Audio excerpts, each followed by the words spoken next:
So he was ambushed, I think, by about 5 or 6 people, and they killed him. And they could have lightly buried him.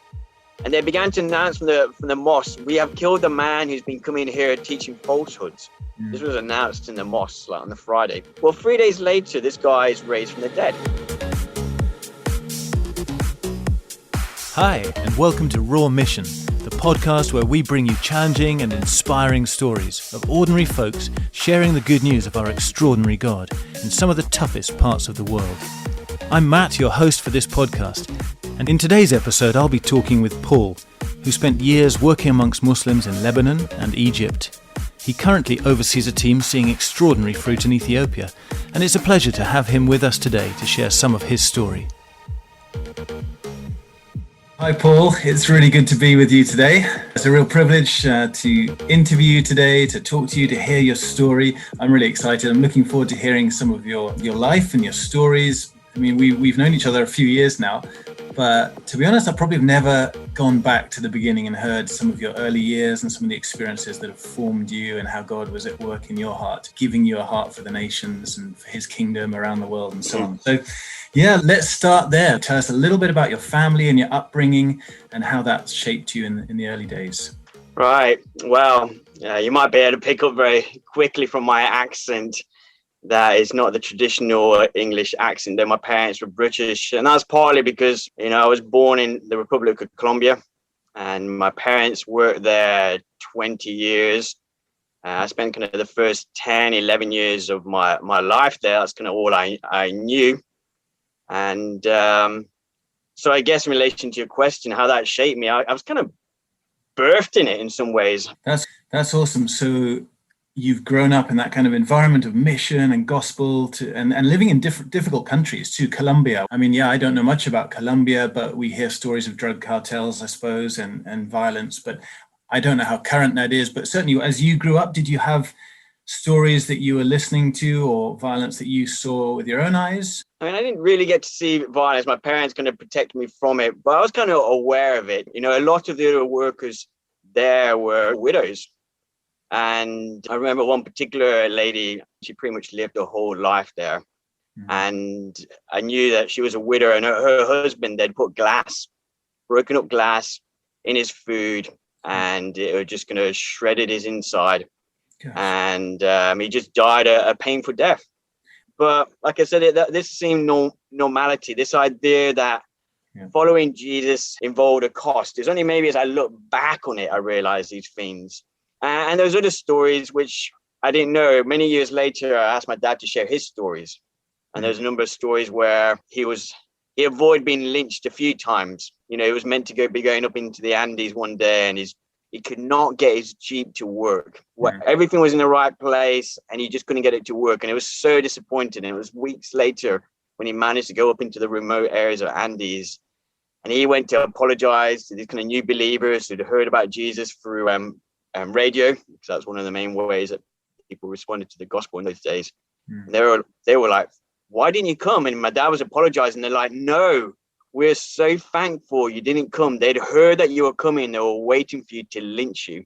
Wow. I often, when I talk to people, what I think is normal Christian living is different because of the way I was birthed and shaped. This is what it means. Versus like, take up your cross.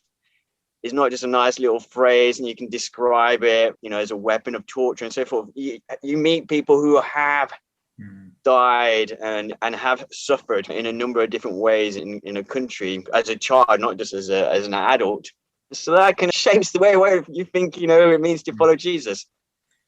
Oh, that's really great. Yeah, I resonate with that in a very different way. I didn't grow up in a Christian home, but I did grow up in a military home. And just during the IRA troubles of the 80s, I suppose, there were several years where we would have to go out to the car and check the car for car bombs. And that was just part of having a military family and living in Germany at that time where there'd been some attacks on officers and so on.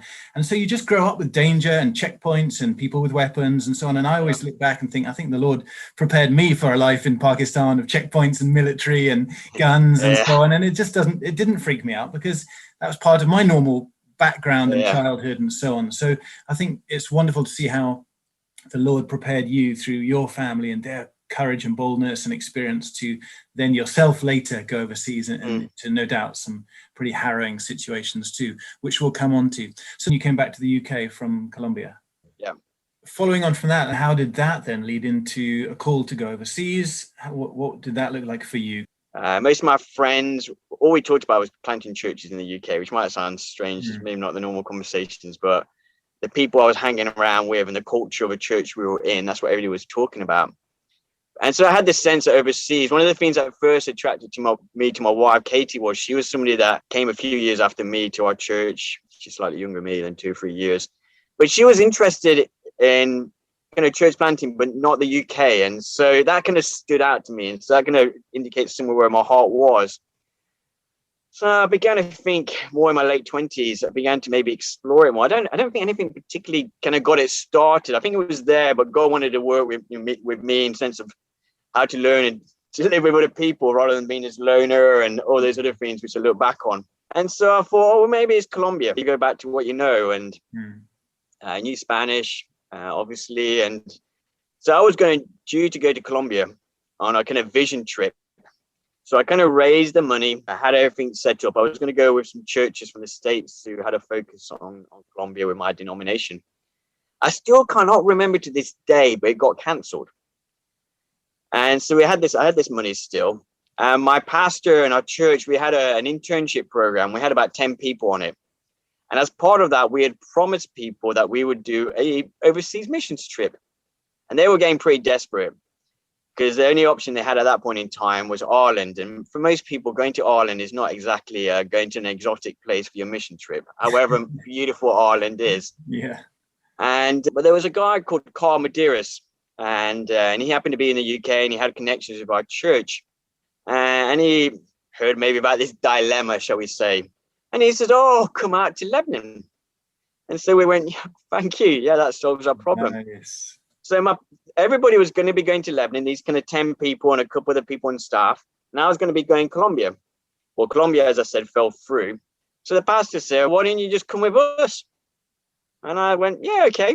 And so went out for a week. That was in 1997. And that kind of just gripped my heart.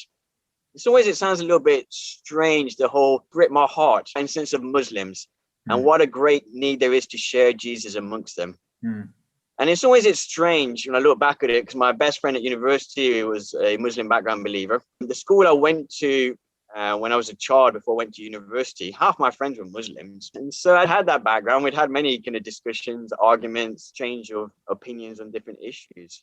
But when I was in Lebanon, I think that's where it really just hit me. So the next year, we took out the next lot of interns. At that time, Katie and I got married, and we went out for 6 weeks. What were you doing out there? Were you doing on the street evangelism? Because Lebanon's an interesting country, isn't it? There are quite a few Christians. There is quite a bit of openness there, but then you've got a lot of Muslims down south and the Hezbollah connections and so on. So what were you doing on those short-term trips?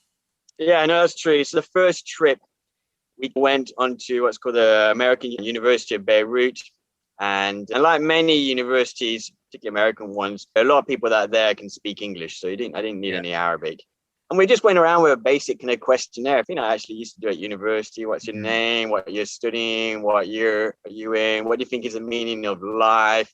Okay. And then a few questions a little bit later on, you can hit maybe some of the harder questions. What do you think? Who do you think Jesus was? And if you could have a relationship with him, what would you think?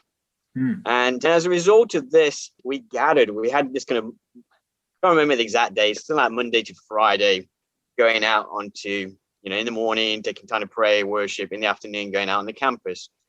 And then like the Friday evening and the Saturday, we just did a gathering, and then Carl Medeiros spoke at it.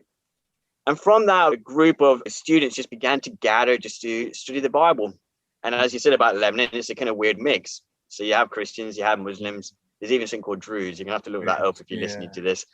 And so they all mixed together and just kind of studying the Bible. What can we learn from this, from the different perspectives? So the following year, we did the same. Which that time, things had begun to take off. It's interesting the way that God works, because the shyest member, and I knew this person really well, the kind of person you think, this person just shy, doesn't speak to anybody. So a bit similar to me, but even more shy than me. And he met a guy called Danny, And Danny kind of responded well to this kind of questionnaire.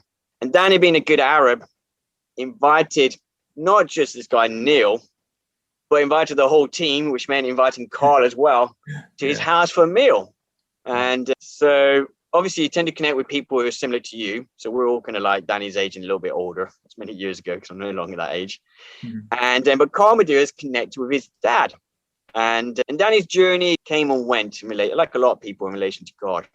But Danny's dad fervently, after a journey of like a year, began to follow Jesus. And this guy was a billionaire.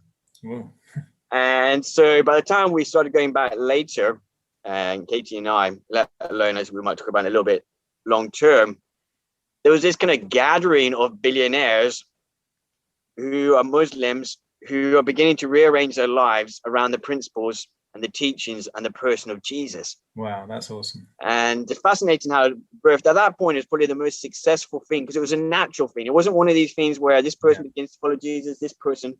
No, it was this billionaire inviting his friends. And like I say, pretty much all of them were billionaires. Probably about half of them were members of parliament. Wow. and they're all studying together the life of Jesus and how they can apply it to their lives. And each one of them is on a different place in their journey. Some of them would say, definitely, Jesus is the person I rearranged my life around. Others would just say, I think Jesus is a good person and I want to learn from his life. That's so cool, because I've heard Carl Madeira speak, and if any of our listeners are interested, he's got some fantastic books, one called Muslims, Christians and Jesus, another called Speaking of Jesus, The Art of Non-Evangelism. He's great because he gets away from religion and Christianity and he really focuses on the person of Jesus. Let's move forwards a little bit then. So you and Katie are taking these trips, you're starting to see how Muslims are responding to the message of Jesus and some even starting to follow him. And then how did that transfer for you into sort of going long term? And was that with our organization or someone else? Yeah, it's a good question. So it was kind of bubbling away, and I think we could have kept going for a number of years. It wasn't our kind of church, the church that belongs to his vision to do something long term. But really it was September the 11th actually that kicked it off. September the 11th happened. I can't remember, within a few days the senior pastor kind of called Katie, myself. There was another guy, one of my best friends, a guy called Danny Morris, and he said, we've been talking about sending a team out for quite a while now. We just need to get on with it. And we thought, yeah. And so funny enough, September the 11th was what triggered it. Wow. So as soon as possible, we tried to get out. It took us nearly a year. And 2002, we went out. There were 5, and then somebody else joined the 6 of us. It was very much a kind of church denominational team. At that point, I hadn't connected with Frontiers, but everybody that I knew working in Lebanon was with them. So it was kind of very close. I often say I got all the benefits without any of the cost initially. That's interesting, because I didn't realize, but I landed in Pakistan 2002 as well, March, and September 11th had a part in that story too, because I was aiming to be going out there in September of 2001, and a German guy on the team had a word for me that the Lord was just saying, wait a bit more. And I thought, wait, I've been waiting years to get to Pakistan, but I obeyed that word and thought maybe one more Christmas with my family. Who knows if I'll ever see them again. And then went out 2002 in March, April. So very similar kind of time as you guys landing on the field long term. Yeah, so we got there 2002 and we based ourselves in a place called Brojabrazhne, which is controlled by the Hezbollah, mainly because there was another team there that we could connect with, and it had a language school, and our main focus, and like often when he goes overseas, is to begin just to learn the language. And it also gave us an opportunity to volunteer in one of the local Palestinian refugee camps. And so that kind of try to make a little bit of sense, because people don't tend to go to that part of Beirut, let alone that kind of suburb of Beirut. So that's kind of why we landed there. Okay, and then Hezbollah, I mean, people have heard of Hezbollah and sometimes think, oh, terrorist organization, this and that. But actually, Hezbollah are kind of a political organization too, aren't they? What was the role of Hezbollah there? Obviously, they controlled that part of the city or the town, but were they quite happy for you guys to be working there, helping the Palestinian refugees? Were they okay with you? I think it was mixed. Yeah, I mean, interesting. I mean, you could have a whole load of conversation, not surprised by the Hezbollah. I mean, they see themselves as kind of freedom fighters. Yeah. Probably all I would say, without getting political, was they didn't exist till Lebanon got invaded. So they were a response to an invasion, a bit like you might say the French resistance. Yeah. Exists till it got invaded by the Nazis. And but you're very aware that, I mean, everything was not dominated by them, but they're a bit like, they weren't just freedom fighters, they're kind of the social state, the welfare. I used to find this sometimes strange after being there a little while, and you're going to get used to it. And you'd get people coming out to visit from other countries, the UK and the States. And inevitably, probably the same as Pakistan, somebody would come down ill. Normally because they're eating something they shouldn't have eaten. So you had to go and see the local doctor, and they'd go and see the doctor, and they're like, oh, this guy was so kind, so helpful, and can I do anything to pay? Because it was actually free then. Like, well, there's this little pot here if you want to, you can give donations. And but I'd go, just so you know, it's Hezbollah. And they're like, Hezbollah, you know, I'm going, the doctor who treated you is Hezbollah. You know, anything that was helping people. And so that was always a great thing, because I tend to not tell people this person is an official member of Hezbollah, but just let them interact with them and then mention it afterwards. Yeah. Because it's so easy just to put people in a box rather than this is a person. And I think I said to you before, I used to train with Hamas playing football. Now, I didn't play for them because I don't agree with the policies. You had to agree with the policies to carry the card. But, you know, you have the same conversations about your children and your wife and education and the increase in price of different things. Yeah. And so it was a very powerful thing, just learning, just people are people. Yes. And looking beyond labels and looking at hearts. Exactly. So that's definitely something I learned in Lebanon. Yeah, I love that. And that's the message of the book of Jonah, isn't it? God calls Jonah to the Ninevites because God cares for the Ninevites. He doesn't, yes, okay, you can look at the Assyrian Empire and the bloody things they did and the violence they committed and so on. But at the end of the day, God loves his creatures, his creation. And that's the heart of it. So yeah, politics and fighting and all these other things, they go to the side when we're gospel workers, don't they? And we're trying to look at people and know that we too, but for the grace of God, could be in their shoes. We need mercy, we need grace, we need salvation, and we need hope. And yeah, that's awesome. We want to be people in Frontiers who love everyone, and even those that the world would despise. Okay, tell me, you had some rough times while you were in Lebanon. Some people went through some pretty nasty incidents. You want to touch on those? Yeah, I mean, Lebanon I see is very much learning time. Yeah, there's a catalogue of disasters on the surface. So literally within the first week, one of the ladies with another organization we're studying with was shot point blank. And dead. Yeah, a lady called Bonnie. And so it was a real shock to our system. It was like, welcome to Lebanon. And then one of our other team members, and didn't get raped, but sexually attacked. We thought, I was just like within the first kind of month or so, and we're just weary and tired. So we decided, hey, let's just do what one does, get a little bit of a rest break. So Lebanon is an amazing place. They say it's a place where you can ski in the morning and sunbathe on the beach in the afternoon, which is true. You can't do that physically. So we decided to go up to the mountains to just going to do some skiing and just play. Well, another team member just stepped out of the car, walked a few meters, slipped and broke her back. Oh, gosh. And that was the end of that. And we didn't have to deal with it. She didn't get paralyzed, but other team members had to kind of feed her and clothe her for quite a few months. And so I could just go on. I mean, that's just a little bit of taste. I think the other one that I remember very vividly in my mind was when we went out to Lebanon. I forgot to say this, but I took along a 1-year-old daughter and Hannah. And there's some berries out there, and I didn't know they're poisonous. It's a bit like in the UK. You just know from a young age what's poisonous, not poisonous. We're not that from there. I mean, they're really common, and people go, oh, they're really common. Why do they have them? They're poisonous. If you're enjoying this podcast, why not give us a 5-star rating so that more folks can hear these inspiring stories and join us in praying, sending, giving and going. Really common, and people go, oh, they're really common. Why do they have them? They're poisonous. Well, we have a whole load of common things that are also poisonous. And she must have just touched them. But we were ringing like the American experts on poison in the States, and they're like, if she'd eaten that, it would have killed her. And so incredibly stressful. And it's like I said, I'm not going to bore you, but by the end of it, it kind of accumulated with getting a message from the government. So the visas always took a long trouble. I spent a day a week at least in the visa office. Yeah, don't get me started on visa offices. Yeah, similar experiences in Pakistan. I don't know what it's like in Pakistan. Egypt was completely different. We'll talk about that in a minute. But they did everything to make it feel like everybody was in army uniforms and everything, and dingy offices.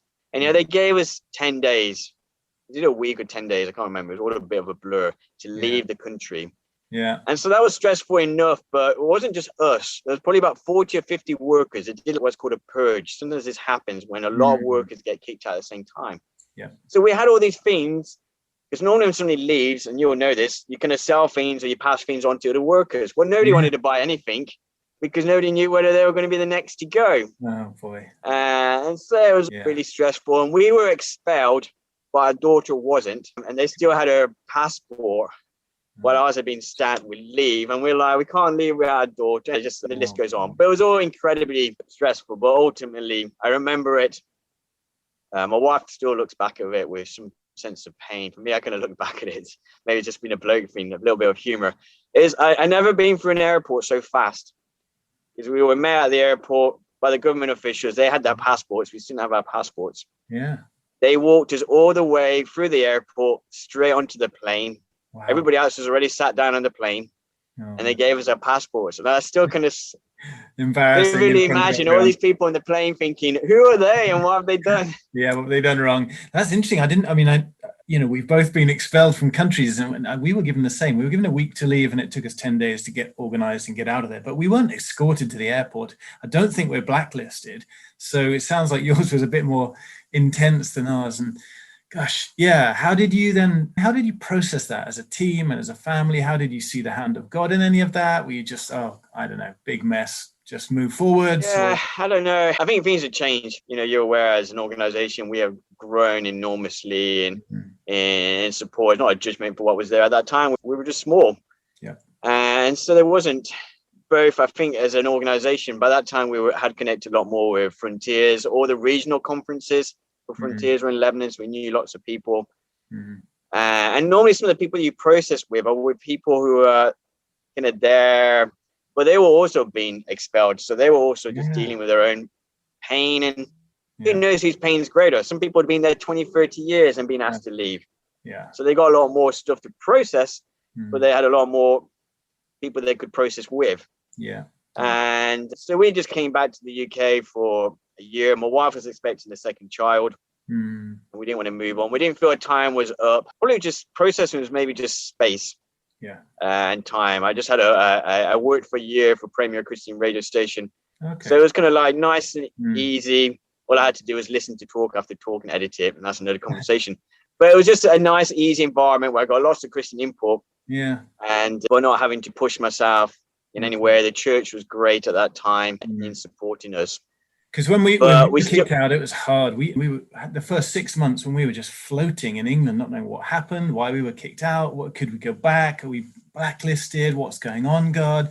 Like we're just getting going as a family. And I'd been there 6 years previously as a single, but just devastated, thinking, what was all that about? But anyway, I'm glad your experience wasn't quite as harsh as that. And probably if you ask Katie, I think it was a little bit more harsh. Like even as I talk about the plane journey, I think she still finds a little pain from that. I kind of look back at it with a slight sense of humor. I don't know, it's just maybe the way I'm wired. And like you say, I think one thing that helped, particularly me, was I had a sense of what next.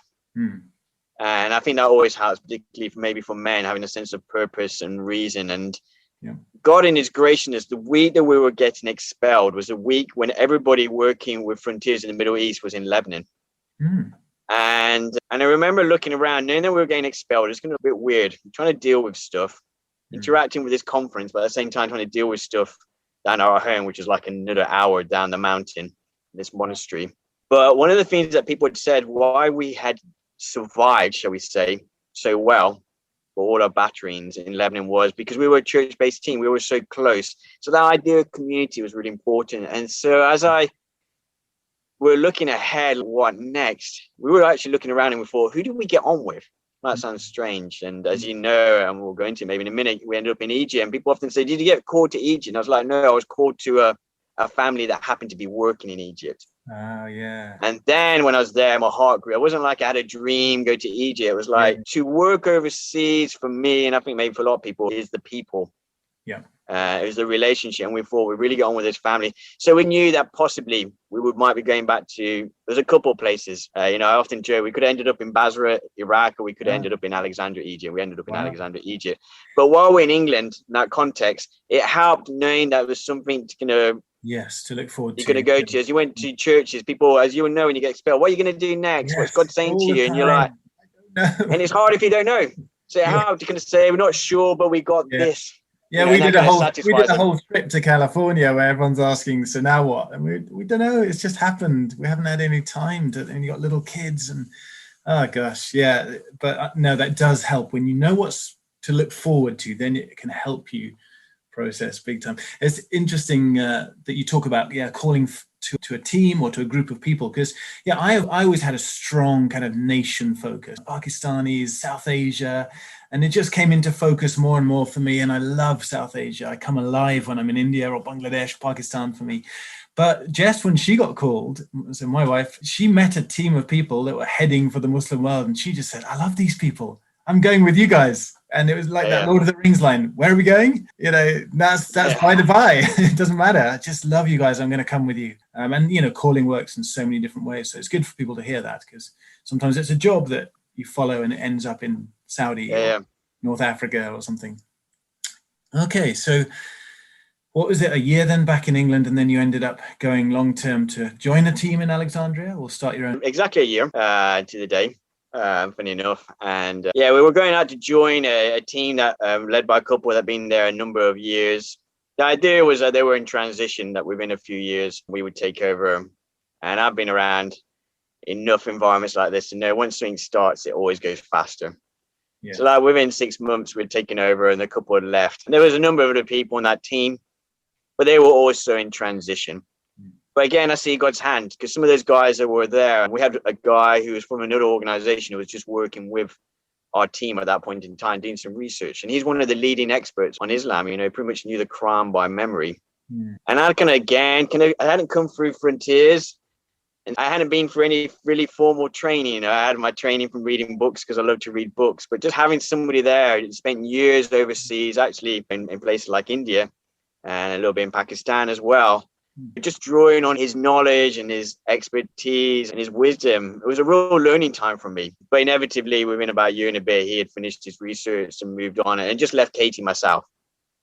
And so there were other workers there, but most of the workers, and I still say most of the workers in Egypt are focused on the kind of what they call the evangelical Coptic, traditional evangelical Coptic. There's about 10%, 5 to 10%, depending on the figures, focusing on Muslims, and particularly where we were. And also, I tend to keep my head down. Once you've been expelled from a country, it makes you a little bit more shy. Yeah, you don't exactly want it to happen again, which I wouldn't have done. I would do differently if I did it again.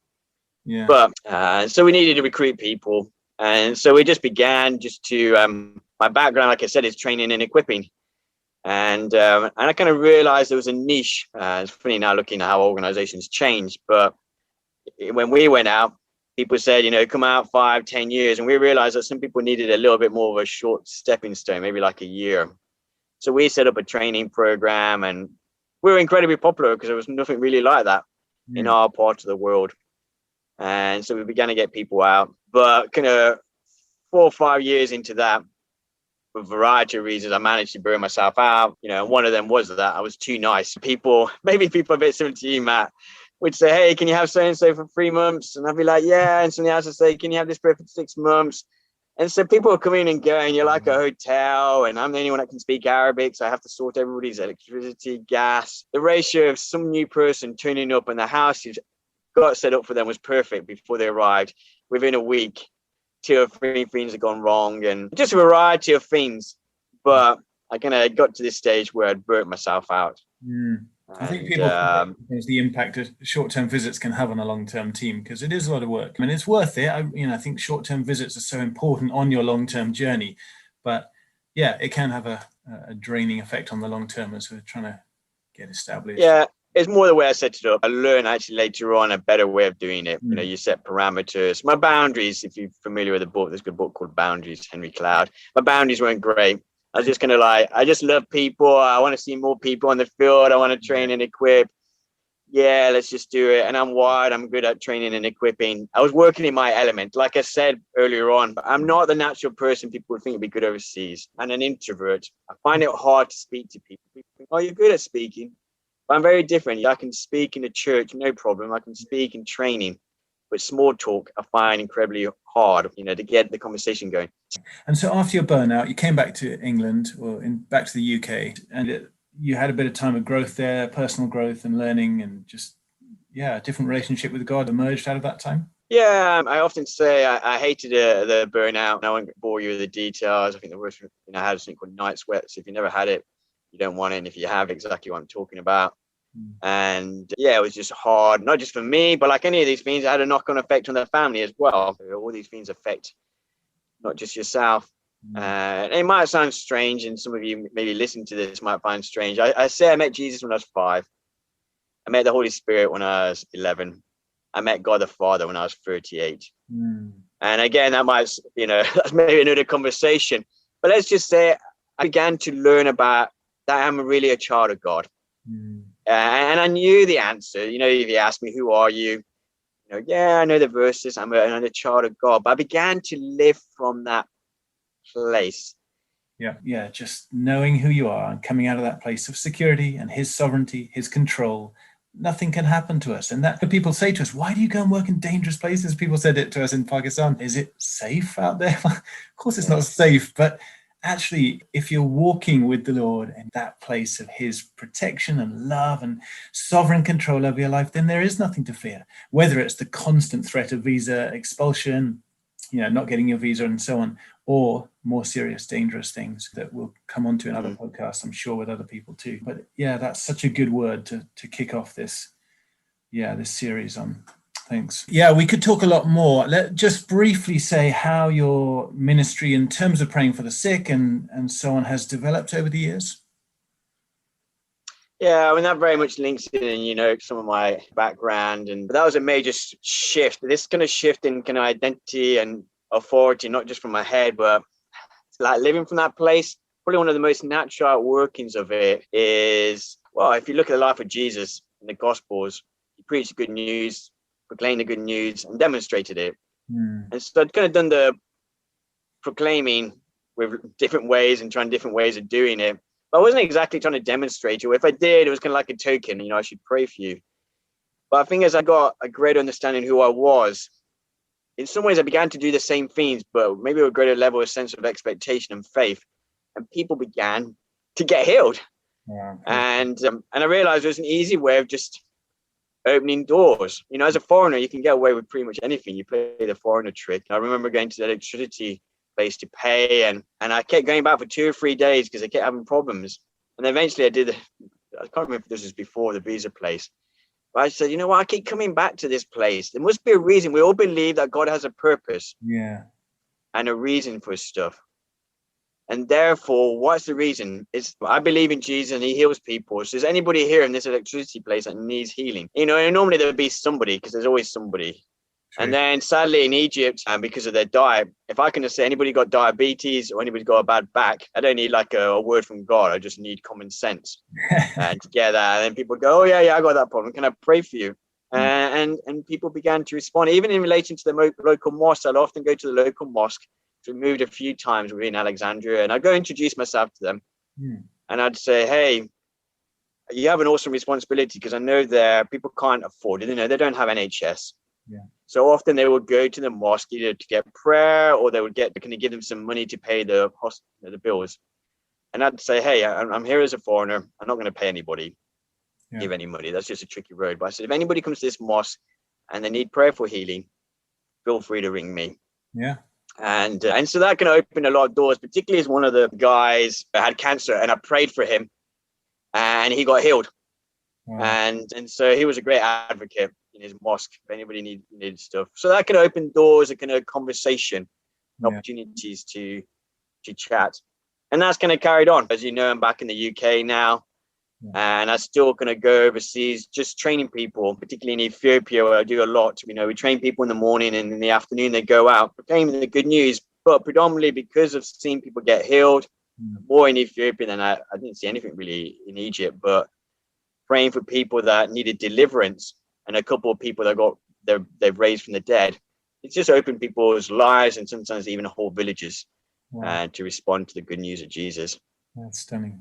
Brilliant. You know what? I'm going to definitely get some of your Ethiopian friends and brothers onto this podcast at some point, because I know I've heard some of those stories and it's just wild, out of this world. So yeah, no, thanks for touching on that. And we enjoy learning from you in that kind of area. That's fantastic. And yeah, so do you want to share maybe one or two anecdotes of individual stories, just, I don't know, small or large things where somebody from a Muslim background just came to know Jesus, or something happened that's just really exciting, kind of give the impression of what very ordinary people like us can do when the Lord calls us into a situation like that? Yeah, maybe just a couple of stories. Again, these are related in Ethiopia. When I talk about Ethiopians, one reason I use them is because when we train these Ethiopians, most of them are just farmers, subsistence farmers. And so they, in some ways, had limited training background. People often think you're better if you have this, that, and the other. And I remember one of them where we've been doing some training. We're sending them out 2 by 2 into this village. And this village began to announce, do not listen. The mosque began to announce, broadcasting for this village, do not listen to these men. And it was getting a little bit kind of heated. And after 3 or 4 days, we were going to some passages you're familiar with in Matthew 10, Luke 10, whether you should wipe your feet and move on. And we were really praying about that. And so as a team, we just prayed. And one of these two felt like God say to them that if they went to the east of the village, they'd meet a man of peace. So we went, and they came and fed back later and said yes, and he was responsive to the gospel, and things seemed to be progressing. Fast forward a week, this man comes to where we're doing the training, and he turns out to be the leader, the sheikh, or the mosque, who a week earlier was broadcasting saying, do not listen to these men. No, he comes along and says, is it okay if we begin to share about Jesus? Wow. And we're like, yes. All because somebody took a risk and kept stepping out and was willing just to go with this impression. I don't remember. I feel like it wasn't like I heard God say. It was like I just feel like God saying to somebody in probably the other story, just to do with dead raising. If I can do it before I can feed the guys. I don't hear many of those stories. There's a guy who began to follow Jesus, and he went back to his village. He was from a Muslim background, but he was following Jesus. And he began to proclaim, and he also had the same problem. This was a larger place, larger village, so a couple of the mosques were broadcasting. And they offered a reward for his death. So he was ambushed, I think, by about 5 or 6 people, and they killed him. And they kind of lightly buried him. And they began to announce from the mosque, we have killed the man who's been coming here teaching falsehoods. This was announced in the mosque on the Friday. Well, 3 days later, this guy is raised from the dead. And nobody prayed for him. What? He just shares about, seeing lights and little stories. That's crazy. Yeah, so this man had been killed for 3 days. And then he's kind of raised from the dead. And he hadn't been prayed for by anybody. We actually didn't even know he'd been killed. We only found out about this later. Wow. But everybody in the village knew that. And one of the things they'd done just before they killed him was they'd sliced off, I think, at least one, maybe a couple of his fingers, just to check he was dead. So they had visible manifestation. This is the man, and it looks like the man, and look, he's got fingers missing like the man that got killed. And so he went back and proclaimed the good news of Jesus. And the bit I love that story in itself. But at least 3 out of those 5 people that killed him ended up following Jesus and now going sharing the good news. For me, that can encapsulate the goodness, the power, and the grace of God in that part of the world. And he is. So there's a couple of stories. He asked me for a couple. Yeah, and just to encourage our listeners too, this is the power of prayer. When we're praying for the nations, and we're praying for unreached people groups, and we're praying for workers on the field, we have no idea what's happening. But this is the kind of stuff that happens when people are praying, isn't it? So thank you for sharing that. That's fantastic. Great, Paul. It's been really good to chat with you today. Thank you for just a smattering of some of your stories. And it's encouraged me. It's just, it reminds me of how God uses our good times, not bad times, being expelled from countries, trying again, going to another place, and even your story of burnout. But thanks for your time today, Paul. Thank you for asking me. Thanks so much for listening. I hope today's episode has been inspiring and challenging. For more, check us out on our website, frontiers.org.uk, and on all social media platforms @FrontiersUK. Have a great week, and make sure you don't miss our next episode.